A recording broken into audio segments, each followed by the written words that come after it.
नमस्कार, बहुत स्वागत है आप सभी का। आप देख रहे हैं 4 का चक्रव्यूह और मैं हूं आपके साथ आशीष पांडे। होर्मुज के पानी में बारूद की गंध तैर रही है। अमेरिका से आई ट्रंप की गीदड़ भभकी ने समंदर के सीने में आग लगा दी है। डोनाल्ड ट्रंप ने ईरानी बोटों को देखते ही, यानी शिप्स को देखते ही शूट टू किल का आदेश क्या दिया।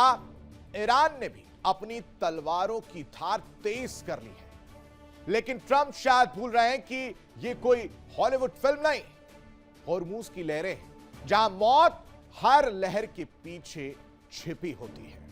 और अब आपको बताते हैं कि ट्रंप ने क्या धमकी दी है और उसके क्या माने हैं और आगे क्या होने वाला है। वो कहानी भी हम आपके सामने रखते हैं और ग्राफिक्स के जरिए आपको समझाते हैं कि क्या कुछ जो है इस वक्त देखने को मिल रहा है। किसी भी वक्त एक बार फिर से महायुद्ध हो सकता है, जंग जो है वो हो सकती है। ट्रंप की धमकी क्या है वो समझिए। सबसे पहले ट्रंप क्या कह रहे हैं कि ईरानी बोटों पर जैसे ही वो दिखे उन्हें निशाना बनाया जाए। ईरानी बोटों को मार गिराने का आदेश दिया गया है। साथ ही साथ माइंस बिछाने वाले बोट पर फायरिंग करो, क्योंकि खबर यह भी निकलकर सामने है कि ईरान अभी भी माइंस बिछाने का काम जो एक बार फिर से कर रहा है। उस पर भी कार्रवाई करने की बात कही कि उस पर भी बम गिराने के आदेश जो है ट्रंप की तरफ से हैं। होर्मुज पर यूएस नेवी का पूरी तरह कंट्रोल हो, इसकी बात कहते हुए नजर आए। डील होने तक नाकेबंदी नहीं हटाएंगे, ये डोनाल्ड ट्रंप लगातार क्लियर कर चुके हैं।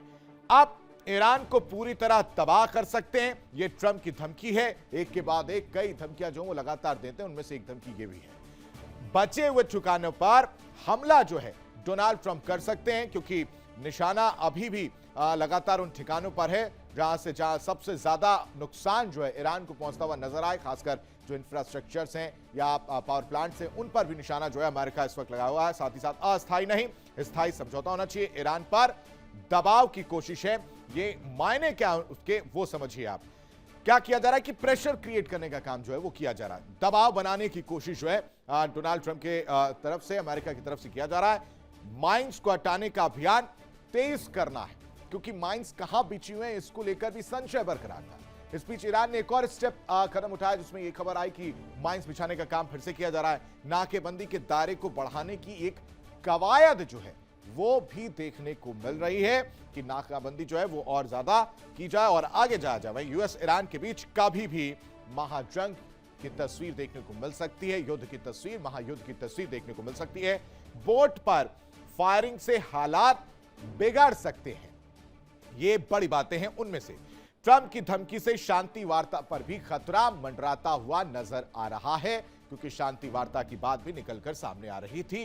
ट्रंप की धमकी के बाद युद्ध विराम की जो दीवार है वो पूरी तरह से टूटती हुई, ढहती हुई नजर आ रही है। ईरान की आईआरजीसी यानी इस्लामिक रिवॉल्यूशनरी गार्ड्स ने साफ कर दिया है कि अगर अमेरिका ने आग से खेलने की कोशिश की तो उसे राख होने से कोई भी नहीं बचा पाएगा। यानी काउंटडाउन शुरू हो रहा है महायुद्ध के राउंड 2 का। महायुद्ध के राउंड 2 का सीन कैसे बन रहा है यह भी हम आपको ग्राफिक्स के जरिए समझाते हैं, बताते हैं कि कैसे महायुद्ध का जो सीन है दूसरे राउंड का वो समझ में आ रहा है। अब आप देखिए, ये आपको नजर आ रहा होगा ओमान की खाड़ी, साथ ही साथ फारस की खाड़ी जो है आपको नजर आ रही होगी। स्ट्रेट ऑफ हॉर्मुज महायुद्ध का जो राउंड 2 है वो समझिए। यहां पर कहा जा रहा है ईरान की तरफ से कि स्ट्रेट ऑफ हॉर्मुज जो है वो क्लोज है पूरी तरह से, और टोल जो है टोल लेने का काम जो है वो किया जा रहा है। उसके बाद से शिप्स गुजर रही हैं। दूसरी तरफ तस्वीर क्या कि अमेरिकन शिप्स जो हैं वो यहां पर नाकेबंदी कर रही हैं और पूरी तरह से नाकाबंदी की गई है। ये जो झंडे आपको नजर आ रहे हैं अमेरिका के, इनकी तरफ से क्या किया जा रहा है कि जो शिप्स यहां से आ रही हैं उन्हें वापस भेजने का काम किया जा रहा है। ये यहां से वापस भेज दे रहे हैं। और अब जब डोनाल्ड ट्रंप ने ये कह दिया कि कोई भी शिप अगर ईरानी शिप दिखती है तो उस पर हमला जो है कर रहा है। साथ ही साथ यूएस नाकेबंदी सीधे होर्मुज के पास जो है वो नजर नहीं आ रही है। ये महायुद्ध का राउंड 2 जो हम आपको समझा रहे हैं वो समझिए कि यूएस नाकेबंदी जो है वो नजर नहीं आ रही। गल्फ ऑफ ओमान में यूएस नेवी जो है वो तैनात है। जो मैंने आपको बताया कि गल्फ ओमान की अगर बात की जाए यूएस नेवी तैनात है। होर्मुज से थोड़ी दूर गल्फ ऑफ ओमान में तैनाती जो है वो देखने को मिल रही है। साथ ही साथ ये जो कहानी है वो पूरी तरह से यही स्टैब्लिश कर रही है कि अगर कोई ईरानी शिप वहां से गुजरता है तो उस पर हमला किया जाएगा। गल्फ ऑफ ओमान में जहाजों को यूएस जो है वो पूरी तरह से आप देख सकते हैं कि रोक रहा है और उन्हें वापस भेजने का काम जो है वो किया जा रहा है। साथ ही साथ कई जहाजों पर तो कब्जा भी किया गया है। होर्मुज को ब्लॉक करने से ईरान पर कुछ खास असर देखने को मिल भी रहा है और कहीं कहीं ये बात है कि उतना ज्यादा असर नहीं देखने को मिला। हालांकि जो तैयारी की अगर बात करें यूएस की, वो यही है कि उनकी जो आर्थिक चोट पहुंचाने का जो काम करना है वो अमेरिका करता हुआ नजर आ रहा है। ईरान व्यापार अन्य मार्गों से आसानी से जो है वो कर सकता है। अगर उसे कोई व्यापार करना है वो दूसरे रास्ते से भी जो है वो जाते हुए नजर आएंगे। यानी होर्मुज में लगातार पेच कसता जा रहा है। ऐसा लगता है कि ईरान तो अब बस बॉलीवुड का यही गाने जो है वो गुनगुना रहा होगा, इसमें तेरा घाटा मेरा कुछ नहीं जाता। ईरान का सीधा जवाब है कि ईंट का जवाब हम पत्थर से देना जानते हैं। होर्मुज के नीचे बिछी माइंस अमेरिकी बेड़ों की कब्रगाह बनने के लिए पूरी तरह से इस वक्त बेकरार नजर आ रहे हैं। यानी ट्रंप नेतन्याहू तैयार है और ईरान पर कभी भी वार जो है वो देखने को मिल सकता है। लेकिन इधर ट्रंप नेतन्याहू भी वॉर के राउंड में एंट्री के लिए किस तरह से बेकरार हैं, ये भी आपके सामने रखते हैं, आपको समझाते हैं कि वो बेकरारी की कहानी क्या है। वो आप समझिए कि ग्रीन सिग्नल का इंतजार आईडीएफ इस वक्त करता हुआ नजर आ रहा है। ये नेतन्याहू और ट्रंप जो आपको नजर आ रहे हैं वो इस वक्त नेतन्याहू की नजर किस पर है? डोनाल्ड ट्रंप की तरफ। कि सीजफायर वाली कहानी तो सामने आ गई, लेकिन कब तक के लिए उसको क्लियर नहीं किया गया। अब क्या है कि ये तैयार बैठे हैं कि जैसे ही इशारा मिलेगा हम हमला कर देंगे। और कई हमले तो अभी भी देखने को मिले हैं जिसमें कहा जा रहा है कि सेल्फ डिफेंस के नाम पर हमला किया जा रहा है। अमेरिका से ग्रीन सिग्नल मिलते ही हमला जो है वो शुरू हो जाएगा। इसकी तैयारी जो है आईडीएफ की तरफ से किया जा रहा है। ट्रंप नेतन्याहू इसी वजह से तैयार नजर आ रहे हैं। अमेरिका की तैयारी की हम बात करें, इजराइल पहुंचे कई रिफ्यूलिंग जहाज जो इस वक्त नजर आ रहे हैं, जो इस वक्त इजराइल में मौजूद हैं। रिफ्यूलिंग जहाज का जो जिक्र किया जा रहा है वो भी नजर आ रहा है। साथ ही साथ जो तैयारी है वो पूरी तरह से पुख्ता होती हुई नजर आ रही है और इस वजह से चिंता जो है ईरान की तरफ बढ़ती हुई नजर आ रही है। परेशानी जो है वो बढ़ती हुई नजर आ रही है। इनके अलावा कुवैत में अमेरिकी सेना ने बड़ा जो ड्रिल है वो भी किया है। अगर कुवैत की बात की जाए, वहां पर ड्रिल किया जा रहा है, यानी मैसेज दिया जा रहा है कि हम तैयार हैं और इन सब के जरिए वो तैयारी की तस्वीर जो दिखाई जा रही है। प्रेशर जो है हर जगह से, सैन्य मोर्चों से लेकर स्ट्रेट ऑफ होर्मुज से लेकर नाकेबंदी से लेकर बयानों से लेकर क्रिएट करने की कोशिश की जा रही है। MQ-4C ड्रोन जो है इटली से जॉर्डन भेजा गया है और मिसाइल साइट बंदरगाहों पर रियल टाइम नजर जो है वो रखी जा रही है। खासकर ओमान की खाड़ी की अगर बात की जाए तो ओमान की खाड़ी में यूएसएस अब्राहम लिंकन इस वक्त मौजूद है और लाल सागर में यूएसएस जेराल्ड आर फोर्ड भी इस वक्त तैनात है। यानी हर मोर्चे से घिरने की तैयारी जो है इस वक्त नजर आ रही है।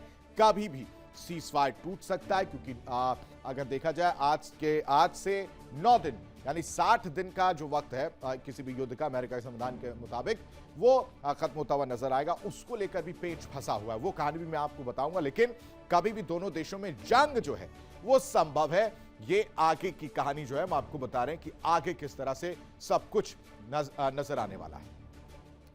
अब ईरान क्या कर रहा है, ईरान को लेकर भी आप सोच रहे होंगे कि अब हम आपको बताएं कि ईरान के दिमाग में चल क्या रहा है। दरअसल ईरान ने भी अपनी मिसाइलें रिलोड कर रखी हैं। जरा सी भी गल्फ ऑफ ओमान से अमेरिकी सेना ने होर्मुज की तरफ हरकत की तो राउंड 1 की तरह ही उसे समंदर में हमला करते हुआ नजर आएगा। इसी पर दो पंक्ति है कि हमारी दहलीज को लांघने की जरूरत ना करना ए मगरूर मुसाफिर, ये दरिया नहीं तुम्हारी हसरतों का जनाजा है। तुम समंदर जीतने आए हो, हम यहां समंदर में तुम्हें दफन करना जानते हैं।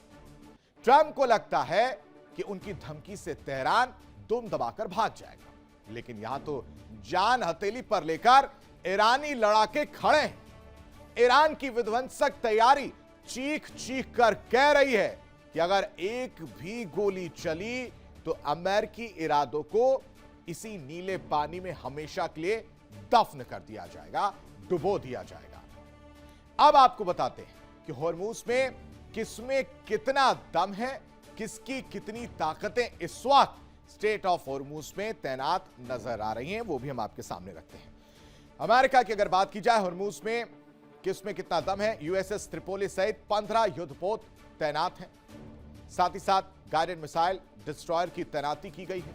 इसके अलावा F-35B सहित कई लड़ाकू विमान इस वक्त मौजूद हैं और समुद्री बारूदी सुरंगों को हटाने के लिए पूरी तैयारी इस वक्त नजर आ रही है अमेरिका की। इन सब के अलावा under water drone E-3 Sentry का उपयोग, सेमी की अगर बात की जाए, ईरान की तैयारी की अगर हम बात करें तो बड़ी संख्या में समुद्री सुरंगें जो हैं वो बिछाई जा रही हैं। छोटी और तेज हमलावर नावों के बेड़े की तैनाती जो है वो देखने को मिल रही है। तट की अगर बात करें तो तट पर mobile missile system, anti ship मिसाइलें और कामिकेज ड्रोन तैनात नजर आ रहे हैं। ईरान की तैनाती, ईरान की तैयारी भी है और ईरान की ताकत भी है। ये हम दोनों ही आंकड़े इसलिए रख रहे हैं कि आप समझ पाए कि किसमें कितना दम है। एलीट फोर्स की बात करते हैं। एलीट फोर्स और अतिरिक्त सुरक्षा तंत्र इस वक्त तैनात है ईरान की तरफ से। विध्वंसक मिसाइलों का गुप्त लोग जो है वो देखने को मिल रहा है। अब हॉर्मूज की कहानी, यानी हॉर्मूज की ये लहरें किसी के लिए रास्ता देती हैं तो किसी के लिए लोहे के चने चबाने की बात सामने आती है। आज का बड़ा सवाल क्या है वो भी हम आपके सामने रखते हैं और बताते हैं। सबसे पहले समझेंगे कि क्या ट्रंप की चेतावनी के बाद हॉर्मूज पर जंग शुरू हो सकती है। ये कहानी जो है वो देखने को मिल रही है क्योंकि स्टेट ऑफ हॉर्मूज इस वक्त सेंटर ऑफ अट्रैक्शन बनता हुआ नजर आ रहा है सभी देशों के लिए, खासकर ईरान और अमेरिका के लिए। तमाम मेहमान हमारे साथ जुड़े, सबका परिचय आपसे करा देते। हमारे साथ major general SVP Singh, retired रक्षा विशेषज्ञ के तौर पर जुड़े हैं। बहुत स्वागत है सर आपका। हमारे साथ कर्नल सुशील पठानिया साहब, रिटायर्ड रक्षा विशेषज्ञ के तौर पर जुड़े हैं। बहुत बहुत स्वागत है सर आपका। हमारे साथ डॉक्टर स्वतंत्र कुमार, विदेश मामलों के जानकार हैं। बहुत स्वागत है सर आपका। हमारे साथ नावेद शिकोह साहब, भू राजनीतिक विशेषज्ञ हैं, हमारे साथ जुड़े। बहुत बहुत स्वागत है सर आपका। सबसे पहले मैं रुक करना चाहूंगा इस पूरी तस्वीर पर मेजर जनरल SVP सिंह का। सर, ताकतें दोनों ही देशों के पास हैं, मौजूदगी दोनों ही देशों की है और हॉर्मूज पर कंट्रोल दोनों ही देश इस वक्त करते हुए नजर आ रहे हैं, जैसा कि वो दावा कर रहे हैं। लेकिन वक्त यह तय करता है कि युद्ध की तस्वीर आगे किस तरह से बढ़ेगी। 9 दिन का वक्त अगर मैं सही हूं तो अमेरिका के पास है, वो 60 दिन वाली जो अवधि है वो खत्म होने वाली। क्या वही एक बड़ी वजह है जो इस वक्त स्टेट ऑफ हॉर्मूज को लाल करने की बात डोनाल्ड ट्रंप करते हुए नजर आ रहे हैं कि अगर ईरानी जहाज दिखेगा तो हमले कर दीजिए?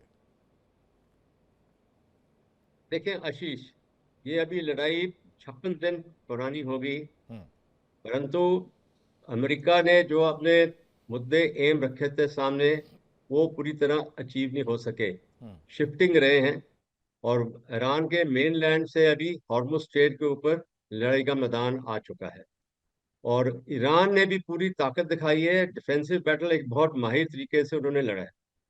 अभी जो है कि किस मोड़ पे है ये लड़ाई, 2 बारी सीज फायर अनाउंस हुई है और 22 अप्रैल को सीज फायर एक्चुअली खत्म हुई थी पर एक्सटेंड की गई है इनडेफिनेटली ट्रम्प के जरिए। इससे साफ जाहिर होता है कि ट्रम्प एक एग्जिट रैंप, ऑफ रैंप देख रहे हैं किसी तरीके से हो सके कि लड़ाई और ज्यादा ना बढ़े, एक्सपैंड ना हो। परंतु दोनों साइड अपनी लड़ाई की हालात की तैयारी में हैं। रिप्लेनिशमेंट, लॉजिस्टिक रिप्लेनिशमेंट, अपने वेपन्स की ताकत वगैरह, उसकी पूरी तैयारी है दोनों साइड की।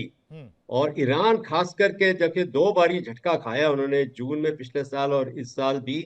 और इस साल में जब सीज फायर डिक्लेयर हुई थी तो हॉर्मुज स्टेट्स में जो अमेरिका ने ये ब्लॉकेड। सर, लेकिन क्या इतना आसान है इनके लिए कि इन्होंने जैसे बोल दिया कि हाँ भाई ईरानी जहाज आपको दिखे तो ले गोला बारूद फोड़ देना, मार देना, खत्म कर देना, पूरी स्टेट ऑफ हॉर्मूज को लाल कर देना? Is it easy for America? ये उन्होंने जो हुक्म दिया है ट्रंप ने वो है कि जो उनकी छोटी पेट्रोल बोट्स है जो कि वो माइन लेइंग कर सकती है, उनके ऊपर उनकी मतलब हुक्म है कि उनके ऊपर इस्तेमाल करें। और ये एक लड़ाई के हालात को बहुत एक्सपैंड कर देगी, बहुत बढ़ जाएगी और इसमें मैं समझता हूँ कंट्रोल रहेगा। और इसी वजह मैं समझता हूँ कि आज शाम को जो हेस्केथ और डैन केन, उनके chairman joint chief of staff हैं, जो वो एक प्रेस ब्रीफिंग दे रहे हैं और प्रेस ब्रीफिंग में मेरे विचार में काफी प्रेशर डालेंगे डेटरेंस और कोर्शन का, दबाव डालेंगे ईरान के ऊपर कि ये कुछ होगा आपके ऊपर, जैसे कि ट्रंप की यहाँ लड़ाई के हालात में होता है कि escalate to de-escalate and फिर एस्केलेट। अभी जो सीज फायर टॉक्स जो पॉज किया हुआ है वो escalate to de-escalate situation है। अभी अमेरिका ये शर्त रख रहा है कि आप टेबल पे आओ और बातचीत करें, अगर आप नहीं आएंगे तो हम फिर से लड़ाई के हालात जारी करेंगे। ठीक है, और आता इस हूं सर। टाइम अगर ये लड़ाई शांति की वार्ता वाला हम आएंगे, दूसरे फेस में हम बात करेंगे। जरा उसको थोड़ा समय ओपनिंग कमेंट्स लेना चाह रहा हूं। पठानिया सर, ये अमेरिका अगर शांति वार्ता करना भी चाहता है तो इस तरह से बयान देकर और इस तरह से उकसावे वाली राजनीति करके कर पाएगा क्या? क्योंकि ईरान तो अभी भी खड़ा है सीना तान के। देखिए आशीष जी, इस समय जो सिचुएशन है वो है कि हॉर्मुज़ स्ट्रीट जो है वो ईरान के कब्जे में है, और गल्फ ऑफ ओमान ने, अमेरिका ने अपना नेवल ब्लॉकेट कर दिया है। ईरान के अंदर ना कोई ईरान का शिप आ सकता है ना जा सकता है। जहां तक बाकी शिप की आने जाने की कार्रवाई है उसको यूएसए कैन मॉनिटर इट। मैं इसे युद्ध नहीं बोलता आशीष जी। ये युद्ध कहां पर है और कहां वो बहादुरी या इमोशन से लड़ रहे हैं? अमेरिका ने या इजराइल ने कोई भी अपनी जो फौज है वो निकाली नहीं है, अभी तक उतारी नहीं है जमीन पे। और युद्ध के लिए या तो आपके पास पैरिटी होनी चाहिए कि एक साइड थोड़ी कमजोर है दूसरी शक्तिशाली है, या तो पूरी तरह से ईरान जो है वो रिसीविंग एंड पे है। आप ये देखिए कि जब एयर स्ट्राइक चल रही थी ईरान और यूएसए की इजराइल के ऊपर, वो क्या कर पाए? उनकी नेवी जो है पूरी तरह से डेसिमेट हो चुकी है, उनकी एयरफोर्स जो है वो बर्बाद हो चुकी है। डिएगो अगर वो गार्सिया, इतने शक्तिशाली डिएगो थे, गार्सिया वाला जो सरप्राइज था वो क्या था फिर? उसको छोड़िए डिएगो गार्सिया को। हाँ। अगर ईरान के पास इतनी ताकत थी तो उन्होंने गल्फ ऑफ ओमान में इनको ब्लॉकेट क्यों करने दिया? हाँ। कहां गई उनकी वो मिसाइलें, क्रूज मिसाइल और ballistic missiles and drones and everything? So the USA is tightening the grip and they're trying to choke Iran and bring them on the negotiation table on their terms. USA is very clear.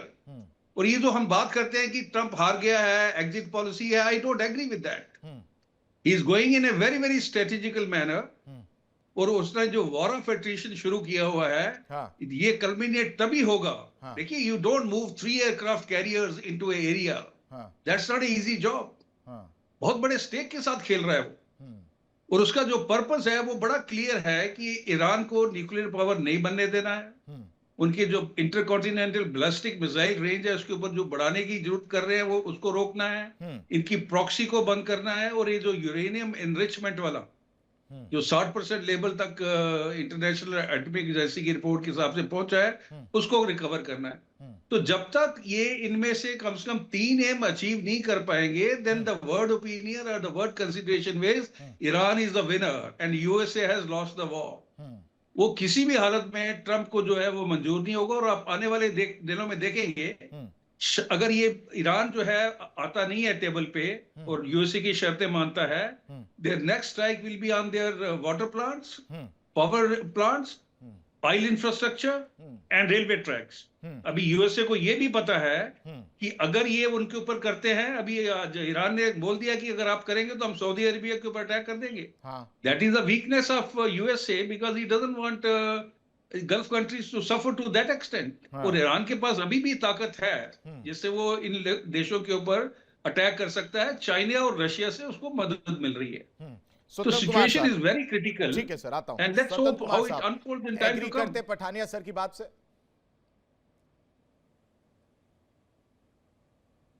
Ji ji Ashish ji, Pathania sir ने जिस चीज का जिक्र किया उससे आप agree करते हैं? मैं एग्री भी करता हूँ और डिसएग्री भी करता हूँ, दोनों बातें हैं। देखिए, जहां तक अमेरिका का सवाल है, यूनाइटेड स्टेट्स का, उनके स्टेक्स बहुत हाई है। हाई इसलिए है क्योंकि ईरान जैसे कंट्री को वो इतने लंबे समय से, 1 महीने से ज्यादा हो गया, वो वहां पे घेर के खड़े हैं, लेकिन कुछ डिसाइसिव निकल नहीं पाया अभी तक। और डिसाइसिव निकल क्या पाया, उनके जितने भी ऑब्जेक्टिव्स थे उसमें से कोई भी ऑब्जेक्टिव अभी तक पूरा होता नजर नहीं आया है। तो Trump is under tremendous pressure right now. और वो सिर्फ ईरान के फ्रंट पे नहीं है, डोमेस्टिक फ्रंट पे भी 5 बार ये कोशिश हो चुकी है कि ट्रंप साहब की जो प्रेसिडेंशियल पावर्स हैं वॉर रिलेटेड, उन्हें सीज कर दिया जाए। 5 बार वोटिंग हो चुकी है। अब 1 मई की तारीख भी नजदीक आ रही है।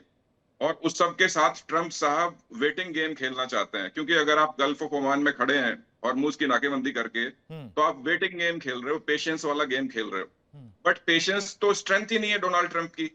डोनाल्ड ट्रंप तो एक्सट्रीमली इम्पेशेंट आदमी है। तो जो आपकी स्ट्रेंथ नहीं है, आप वो गेम खेलना चाहते हो उस कंट्री के साथ जिसकी स्ट्रेंथ पेशेंस है। वो 40 साल से पेशेंस दिखा रहे हैं। तो मुझे इसलिए बड़ा डाउटफुल लगता है कि इनकी जो स्ट्रेटजी है पेशेंस वाली, कि गल्फ ऑफ ओमान को हम पकड़ के बैठ जाएंगे और उसके बाद ईरान को चोक कर देंगे। आप चोक कर दीजिए, आई एम 100% श्योर कि इकोनॉमिक लॉसेस होंगे। देखिए, कहीं ना कहीं अगर उनका ऑयल बाहर नहीं निकल पाएगा तो ईरान को इकोनॉमिक लॉसेस होंगे, और वही चाहते हैं, आर्थिक नाकेबंदी करना चाहते हैं ट्रंप साहब ईरान की। लेकिन एक खबर ये भी है अपुष्ट सूत्रों से कि जब हॉर्मूज की नाकेबंदी हुई है उससे पहले ही उन्होंने लगभग 100 टैंकर्स निकाल दिए थे हॉर्मूज से। Around 160 to 170 million barrels of oil जो है वो ईरान से निकल के ओपन सीज में जा चुका है। देखिए इंडिया डेली 24/7 अब आपके स्मार्ट टीवी पर। इंडिया डेली मौजूद है सभी डिजिटल प्लेटफॉर्म पर लाइव और लगातार। इंडिया डेली 24/7 हर दिन राष्ट्र को समर्पित।